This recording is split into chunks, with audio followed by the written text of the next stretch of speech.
नहीं, शांति चाहिए। युद्ध नहीं, शांति चाहिए। युद्ध नहीं, शांति चाहिए। बिस्मिल्लाहिर्रहमानिर्रहीम। आज 6 अगस्त 2025 को एकता संगठन की तरफ से जलगांव जिला कलेक्टर ऑफिस के सामने 1 घंटे का निदर्शन इसलिए रखा गया कि फ़लस्तीन के अंदर गाज़ा के मुसलमानों पर जो इसराइल और अमेरिका जैसे दहशतगर्द और आतंकवाद जो जुल्म कर रहा है, उसके ख़िलाफ़ हमारा ये आज का 1 घंटे का निदर्शन है। और आज हमारी भारत सरकार से ये मांगनी है, ये मुतालबा है कि वो फ़ौरन जो है इसके ख़िलाफ़ खड़े होकर फ़लस्तीन के मुसलमानों के साथ इंसानियत के नाम पर, इंसानियत के तौर पर कम से कम हमदर्दी का जो है साथ दे। इसलिए कि 2014 से पहले इसी भाजपा सरकार के जो है प्रधानमंत्री श्री अटल बिहारी वाजपेयी ने जो है हमेशा से जो है गाज़ा के और फ़लस्तीन की हिमायत की है और इस बात को तस्लीम किया है और पार्लियामेंट में आवाज़ उठाई है कि इसराइल जो है ये हमेशा से फ़लस्तीन पर और गाज़ा के मुसलमानों पर दहशतगर्दाना हमला करता आ रहा है। अब क्या बात है कि 2014 के बाद नरेंद्र मोदी की जब से हुकूमत आई हुई है वो जो है इसराइल का सपोर्ट कर रहे हैं। इसलिए हम उनसे ये इल्तिजा करते हैं, ये मुतालबा करते हैं कि कम से कम इंसानियत को सामने रखते हुए, बच्चों की तरफ देखते हुए कि जहां इसराइल ने दहशतगर्दी की और आतंकवादी की हद ख़त्म कर दी है कि पहले बमबारी के ज़रिए से और जो रॉकेट वगैरह के ज़रिए से वहाँ के मुसलमानों को, मर्दों को, औरतों को, बुज़ुर्गों को और बच्चों को, हत्ता के स्कूलों को और अस्पतालों को निशाना बनाकर वहाँ जो है वहाँ के लोगों को ख़त्म किया। और अब भूखमरी के ज़रिए से जो जुल्म की आखिरी हद हो चुकी है, जो इंसानियत को शर्मसार करने वाली है, वो तमाम हदें ख़त्म कर चुका है। इसलिए हमारा आज का ये निदर्शन इस बात का मुतालबा करता है, एकता संगठन ये मुतालबा कर रहा है कि वो भारत सरकार फ़ौरन आए और UN और OIC के ऊपर जो है ये लगाम लगाने की कोशिश करे और फ़लस्तीन की हिमायत में खड़े होकर जो है फ़लस्तीन के मुसलमानों के साथ हमदर्दी का जो है साथ दे। मुफ्ती मोहम्मद खालिद, जलगांव जिला एकता संगठन।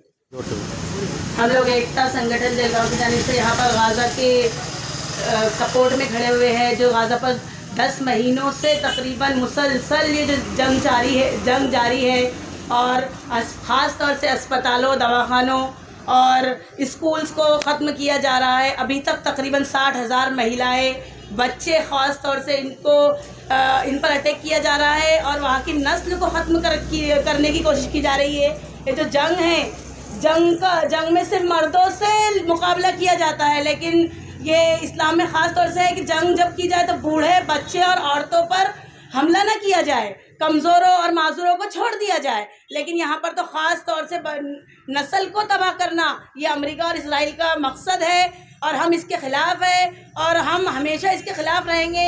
और हम भारत सरकार से भी अपील करते हैं कि वो हमारा सपोर्ट, हमारे गाज़ा का सपोर्ट करें। और गाज़ा हमारा नहीं, एक पूरे वर्ल्ड का एक हिस्सा है। ऐसा ज़रूरी नहीं है कि इस्लाम पर तकलीफ़ है तो हम सामने गैर मुस्लिमों का तो भी हम सबसे आगे रहेंगे।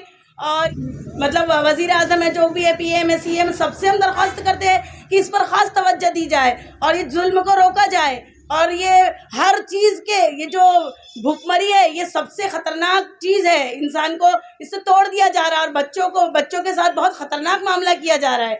बच्चों की कंडीशंस हम निवाला मुंह में नहीं डाल सकते।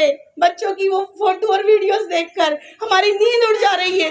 हम बार बार रोज़ा रखकर महसूस कर रहे हैं उनकी तकलीफ़ को।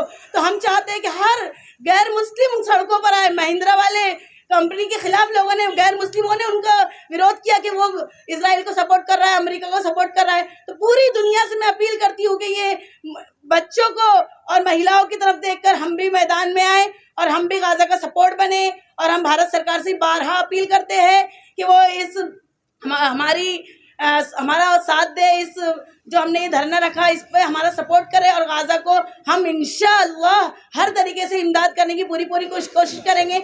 हम अपने दिली जज्बात को बता नहीं सक रहे उनकी कंडीशन की देखकर कि हमारे दिल में क्या है। हम बार बार भूख का एहसास करो और समझो कि उनकी कंडीशन क्या है।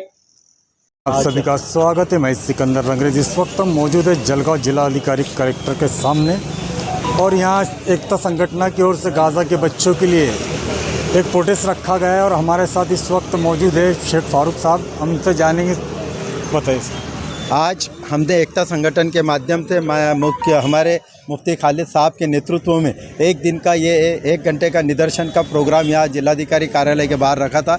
यह हमारी वातावरण निर्मित ही थी उसके लिए कि जो गाज़ा में जो छोटे बच्चे भूखमरी से मर रहे हैं, जो वहाँ पे बम्बार्डिंग हो रही है उससे मर रहे, और वहाँ पे इतना होने के बाद भी इसराइल ये कोई तरफ से किधर से भी उनको खाने पीने की, पानी की, दवाई की मदद नहीं आने दे रहा। इसलिए हमारी ये आज भारत सरकार के माध्यम से ये मांगनी है हमारी यूएन को और OIC को, यूनाइटेड नेशन को और ऑर्गेनाइजेशन इस्लामिक कॉरपोरेशन को कि वो अपना तुरंत इसमें ख्याल दे और इसराइल जो ज़्यादती कर रहा है गाज़ा पर वो जहाँ की ज़्यादती को रोके और इस मामले को अंतर्राष्ट्रीय न्यायालय में ले जाए और अंतर्राष्ट्रीय न्यायालय इस पर तो इमीडिएट एक्शन ले और ये युद्ध को रोके। युद्ध को रोकने के होते ही साथ भूखमरी भी वहाँ की ख़त्म होगी। इसलिए हमारी ये उम्मीद है कि भारत सरकार इसमें एक्शन ले और भारत सरकार पहल करे और भारत सरकार जो 2014 के पहले से इसराइल को इस गाज़ा के बारे में सबक आमोश करता आया है कि आप उन पर अत्याचार अन्याय मत करो। इसके लिए हमारी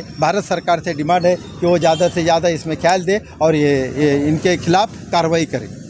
सर अभी आपने बताया 1 घंटे का प्रोटेस्ट, अगर सरकार नहीं मानती तो अगला कदम क्या होगा? अगर इस एक दिन के हमारे प्रातिनिधिक स्वरूप के निदर्शन से गवर्नमेंट की आंखें नहीं खुलती है तो बहुत जल्द इंशाअल्लाह हम जिला लेवल पर एक भूख हड़ताल करेंगे, एक आमरण उपोषण करेंगे 1 दिन का पहले। अगर उस पर भी नहीं मानती भूख हड़ताल के 1 दिन पे तो फिर इंशाअल्लाह वो दिन दूर नहीं कि जो बच्चे, क्योंकि हम इस दिन को मानने वाले, उस शरीयत को मानने वाले कि हमारा मुल्क में कोई भी एक भाई अगर भूखा रहता है, प्यासा रहता है तो हमको उसकी ये लगती है, एहसास होता है। तो हम भी इंशाअल्लाह जब तक के ये युद्ध बंद नहीं होगा या जब तक के भूखमरी उनकी ख़त्म नहीं होगी, उनको मदद नहीं दी जाएगी, वो टाइम तक के फिर हम भी भूख हड़ताल पे इंशाअल्लाह ज़रूर बैठेंगे।